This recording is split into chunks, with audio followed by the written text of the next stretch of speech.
Semua amal itu akan diikat dengan niatnya. Dengan niat itulah diberikan oleh Allah dua hal. Satu, berpahala atau tidak. Jadi investasi akhirat atau tidak. Yang kedua, kesungguhan kita untuk mencapai itu. Jadi Bapak Ibu ini punya pekerjaan nih, ya. Serius tidaknya tergantung motivasi niatnya. Kalau Bapak niat bakal serius, kalau nggak niat nggak akan serius. Anda jadi tentara nih, kalau niat betul jadi tentara akan sungguh-sungguh. Kalau nggak niat ya biasa-biasa saja, ada tugas kerjakan, nggak ada santai. Anda kuliah, kalau niatnya benar, sungguh-sungguh belajarnya. Duduk paling depan, dengarkan dengan baik, catat, gak paham nanya. Makanya masuk dengan keluar beda. Masuk belum paham, keluar sudah paham. Ini duduk, masuk kelas, duduk di kursi barisan belakang. Duduk di kelas, bangku deretan belakang. Gitu kan, di dalam kelas penuh dengan obrolan. Dengan pikirin. Gak pernah nanya, pulang, mau ujian, minggu tenang jadi minggu gelisah, pinjam catatan teman. Nah itu belum niat, gak niat tuh kuliahnya. Ya, kalau mau niat tuh sungguh-sungguh pasti serius. Jadi semua pekerjaan itu akan jadi tercapai hasilnya kalau sungguh-sungguh, kalau serius. Serius. Ya, jadi kalau melamar sekali ditolak, kedua kali, terus, 3 kali, 4 kali. Ya.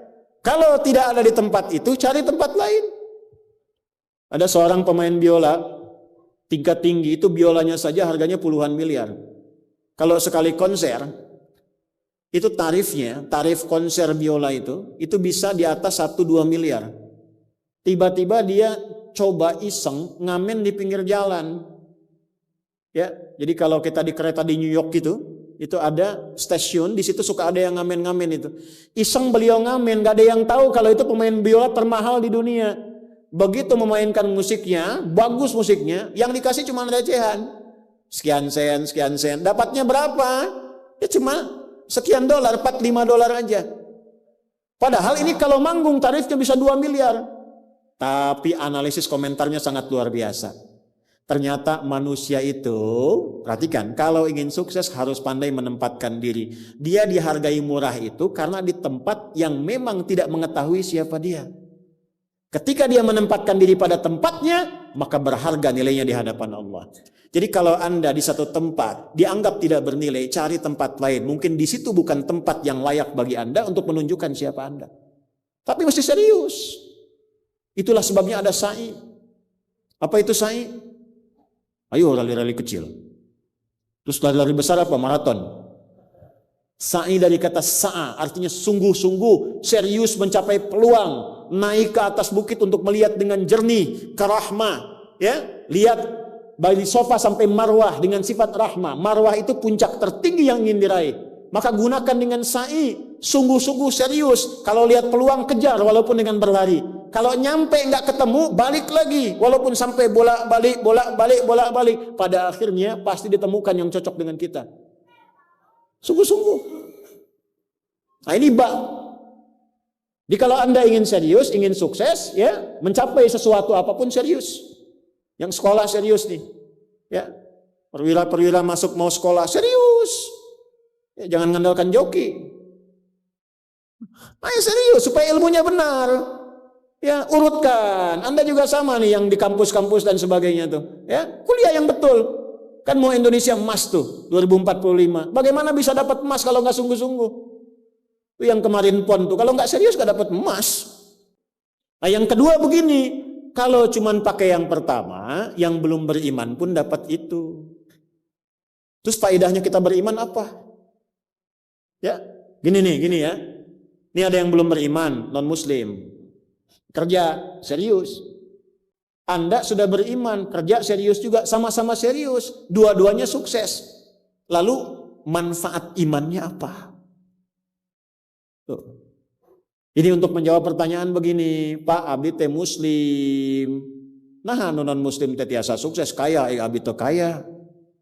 Saya sholat tapi nggak kaya-kaya. Nah, itu pertanyaan yang salah. Supaya kaya itu penyebabnya bukan sholat, tapi serius, sungguh-sungguh. Kalau sungguh-sungguh kerja, sukses. Sungguh-sungguh belajar, sukses. Sholat itu, nah ini mendampingi kesuksesan dengan keberkahan. Kalau ingin berkah, sholat. Ingin nyaman, sholat. Sholat mendesain kesuksesan itu melahirkan falah, kebahagiaan yang mendamaikan. Makanya falah dalam bahasa Inggris definisinya success and happiness. Sukses dan bahagia. Balik ke sini, ke hadis tadi. Lalu apa manfaatnya di situ huruf ba itu? Niat itu apa? Merubah rutinitas menjadi ibadah. Ini yang mahal. Ini Pak, gini Pak ya. Bu. Ini apa Bu? Gelas. Isinya air. Fungsi air itu menghilangkan haus. Caranya minum. Tiap hari kita itu minum. Sesuatu yang dilakukan terus-menerus namanya rutin. Disifati jadi rutinitas. Minum itu rutinitas. Tidak minum bahaya buat ginjal. Minum kita. Tapi yang kedua begini. Gimana caranya rutinitas itu jadi ibadah? Tuh, minum tapi jadi ibadah. Apa fungsinya ibadah? Supaya dapat bekal. Bekal buat apa? Bekal buat pindah. Pindah kemana? Pindah ke alam baru ketika meninggalkan dunia. Siapa yang akan hidup selamanya di dunia? Ayo angkat tangan. Gak ada. Orang terkuat di muka bumi Firaun. Jaringannya luas, tentaranya banyak, hartanya melimpah, supportnya tinggi. Tapi se-Firaun-Firaunnya tewas juga. Selesai. Nah, artinya apa? Kita akan meninggalkan ini karena kehidupannya sementara. Karena itu bagi orang yang sudah meninggalkan dunia, disebut diumumkan telah meninggal dunia. Nah kita punya iman kalau meninggal pindah kemana? Kan ditanya. Akal kita kan bertanya, ini pindah meninggal dunia, meninggalkan dunia pergi kemana? Kan belum pernah ada yang punya pengalaman ke situ balik lagi. Oh, abdi tadi kadinya doi, enggak ada. Ya. Harus terjawab, kalau tidak terjawab bingung kita ini, harus terjawab. Yang bisa jawab itu siapa? Yang menciptakan kita. Tanggung jawab, harus memberikan keterangan. Karena itu kalau ada kitab suci, menerangkan dengan sempurna. Setelah di dunia ke sini, keadaannya begini, bekalnya begini. Dari situ ke sini, prosesnya begini. Ini menunjukkan kitab suci itu benar dan sumbernya dari Sang Pencipta. Dan berita baiknya, Alhamdulillah. Alhamdulillah, silahkan riset, silahkan komparasikan. Secara ilmiah, riset. Hanya Al-Quran yang menerangkan itu dengan sempurna.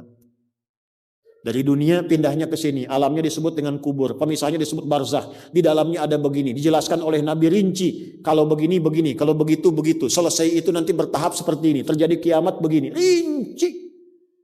Kalau itu karya manusia, mustahil ada satupun manusia yang bisa berbuat seperti itu. So. Kita mau pindah nih, sekarang kita pakai logika yang betul. Hukum pindah itu harus bawa bekal. Ini yang ngaji semua di sini, enggak semuanya orang Bandung, orang Jakarta. Tuh. Ya, Soreang mana Soreang? Masih subuh nanti pas maghrib Soreang tuh. Ya, Purwakarta mungkin kan. Ini enggak semua orang Bandung ini. Apakah Anda bisa nyampe ke sini kalau nggak ada bekal? Dari Bandung mau ke Jakarta mesti ada bekal. Beli tiket pakai kereta api cepat. Ya, kereta cepat, wush, tiketnya bekal. Pakai pesawat, bekal. Hukum mengatakan setiap pindah tempat mesti ada bekal. Ini Anda, saya, kita mau pindah dari dunia, minimal transit, ya waiting roomnya di alam kubur. Mau pindah, pertanyaannya bekalnya apa? Kan pindah tempat. Semakin berpindah tempatnya, semakin beda hukumnya. Ini kita di Indonesia, mau transit ke Malaysia, apa dikira mata uangnya sama? Tidak, hukumnya pun nggak sama. Orang Indonesia ke Singapura, hukumnya beda. Oh bisa rapi, di jalan rapi, nggak ada buang sampah sembarangan, gitu kan? Pulang lagi ke Soreang, nggak bala deui, gitu. Hukum beda, ketatnya nggak sama. Ke Amerika lebih jauh lagi, nggak laku rupiahnya, tukar dulu dari sini, baru dolarnya nyala. Pindah tempat beda hukum. Toilet di kota Bandung dengan toilet di Lebak Bulus bisa beda. Ya. Ini bang 1.000, kok 1.000 bang? 2.000. Biasanya juga 1.000. Anda di mana? Lebak Bulus. Sini Bandung pak. Ya, bisa beda hukum. Maka Anda jangan berharap di alam kubur itu hukumnya bisa sama dengan hukum di dunia. Pasti beda. Tetap pertanyaannya sama. Bekalnya apa? Cuman 2 lembar, 2 kain. Ibu tambahan 1 bu, kerudung ibu 3 tuh. Makanya saya selalu mengatakan dengan bercanda tapi dalam, mohon maaf ini yang muslimah, berlatih pakai kerudung ya. Berdoa minta sama Allah. Supaya nanti tidak bikin malaikat mungkar nakir penasaran. Di dunia nggak berkerudung, begitu meninggal dikerudungin. Ditaruh ke malaikat, ucu gening. Waktu di dunia teh kerudungan, nah udah jantan kerudungan. Man rabbuka, abi jamaah Ustaz Adi, namun belum sempurna hijrah. Pelan-pelan, jangan dihukumi dulu. Dia sujud itu sudah luar biasa. Dia belum taat pada satu bagian, tapi taat pada bagian yang lain. Kita doakan, support. Jangan langsung tiba-tiba, nggak taat, dosa, neraka. Nah, kamu neraka, aku maing weh. Repot kau gitu tuh. Ya, balik lagi, dikembalikan pada kebiasaan, pada kebaikan. Nah, sekarang mau pindah ke alam kubur, bekalnya apa? Kan mesti jelas. Baju sudah beda, nggak bisa dibawa. Itu sudah fitrah Pak. Bapak punya warisan banyak, ditinggal. Nggak ada yang mau ikut, semua ditinggal. Anak-anak tuh sudah catat warisan bapak apa saja. Ibu sesayang-sayangnya nggak akan ikut bu. Bapak jangan tinggalkan saya. Terus kata yang nguburnya, ayo ibu mangga atau mau ibadah ngiringan, nanti aja. Akan masuk. Nah sekarang pertanyaannya bekalnya apa? Ini mesti terjawab. Kalau nggak terjawab, nggak lengkap agama itu. Apa fungsinya Tuhan di situ? Mesti menjelaskan. Nah di Islam itu dijelaskan. Bekal yang kita bawa pulang meninggalkan dunia itu, itulah yang disebut ibadah. Itu. Setiap dikerjakan ada poin ditulis. Poin itulah nama bekalnya. Namanya ajrun namanya. Lahum ajrun ghairu mamnun. Yang kita sebut dengan pahala. Yang menjadikan itu dapat, pahala itu diraih, bekal ibadah itu dapat, itulah niat. Itulah niat. Jadi pekerjaannya tidak berubah, rutinitas tetap jalan, minum tetap minum, kerja tetap kerja, makan tetap makan. Cuma dengan niat itu di saat yang sama cara minum itu langsung dinilai sebagai ibadah. Perintah Allah, malaikat tulis. Ya, berapa tulisnya? Sesuai kadar keikhlasannya minimal 10. Itulah perbuatan yang dianggap benar sehingga konsepnya dunianya sukses, minum juga, haus hilang. Akhiratnya dapat pahala. Jadi dunianya sukses, akhirat sukses. Disebut baik, perbuatan baik yang dinilai sukses oleh Allah disebut hasanah namanya. Makanya kita berharap dunia jadi hasanah, akhirat dikonfirmasi hasanah itu jadi pahala. Maka kita berdoa, Al-Baqarah ayat 201, Rabbana atina fid dunya wa fil akhirati waqina. Apa tafsir hasanah terkait ibadah? Tafsir hasanah terkait ibadah pindah surat ke surat 6. Ayat berapa? 160. Man jaa bil hasanati falahu asyru amsalha. Minimal kalau diniatkan jadi ibadah tulis 10. 10 itu yang disebut bekal pulang. Sebelum meninggal. Tampilkan nanti. Punten Pak ngetang nate sanes kieu nya 1, 2, 3, 4 itu hitungan dunia. Cara menghitungnya 1 ke 2 500 tahun. 2 ke 3 500 tahun, 3 ke 4 500 tahun. Nanti semua itu diakumulasi, ditampilkanlah surga yang sesuai dengan pahala kita. Kapan ditampakkannya? Saat sakaratul maut sebelum meninggal. Sifat ibadahnya disebut, sifat orang yang rajin ibadah disebut abdun, jamaknya ibadun. Ketika mau meninggal ditampakkan, karena ditampakkan tenang dia. Nyawanya tenang, jiwanya nyaman. Sifat jiwa yang dilatih ibadah, saat latihan disebut tumakninah. Ruku anjen, jangan dulu itidal sampai tumakninah. Sujud, jangan bangkit dulu sampai tumakninah. Kebiasaan tumakninah punya sifat namanya mutmainnah. Makanya saat akan meninggal disebut ibadahnya, disebut mutmainahnya. Di mana? Quran surah 89 ayat berapa? Ayat 27 sampai 30. Ya ayyatuhan nafsul mutmainnah irji'i ila rabbiki radiyatan mardiyah fadkhuli fi ibadi, disebut ibadnya. Wadkhuli jannati, ditampakkan surganya. Ini surganya anjeun teh ieu tina amalan-amalan yang telah dilakukan selama hidup. Kalau yang nggak ada bekal, tampaknya yang jelek-jelek sesuai kebiasaannya. Ya. Kebiasaan dugem ditampakkan geleng. Ini bingung, la ilaha illallah, geleng lagi, geleng lagi. Yang biasa tahlil, biasa ngaji, wafat sesuai kebiasaan, sesuai ajalnya. Tampak. Nah, sekarang untuk mencari bekal itu bagaimana? Niatkan menjadi ibadah. Itu fungsinya itu mahal. Pembuktiannya setelah meninggal. Kalau bapak nggak percaya, ibu nggak percaya, dipertanyakan imannya. Silahkan saja nanti lihat setelah meninggal. Ya, cara merubahnya bagaimana? Nanti ada 3 bagian. Karena itu kata Imam Syafi'i, hadis ini sepertiga ilmu. Ilmu itu dipraktikkan lewat amal, makanya hurufnya sama. Ain, lam, mim saat belajar. Ain, mim, lam ditukar, lamnya ke belakang, mimnya ke tengah. Saat diamalkan hurufnya sama. Orang yang mengerjakan itu ain pakai alif, lam dan mim, alimun. Tempatnya alamun, tanda-tanda orang itu kenal Allah. Maka dia pakai ilmu, ilmunya dia amalkan, hurufnya sama semua. Ilmun, amalun, alimun, alamun. Allah disebutnya apa? Rabbil alamin, jama alhamdulillahi rabbil alamin. Jadi kalau kita pakai ilmu, gunakan. Begitu digunakan, tuliskan pahalanya. Kata Imam Syafi'i, hadis ini sepertiga ilmu. Karena ilmu itu ada 3. Ilmu tentang lisan, ilmu tentang perilaku tubuh bagian luar, ilmu tentang hati. Semua perilaku kita bergantung 3 hal tadi. Contoh lisan.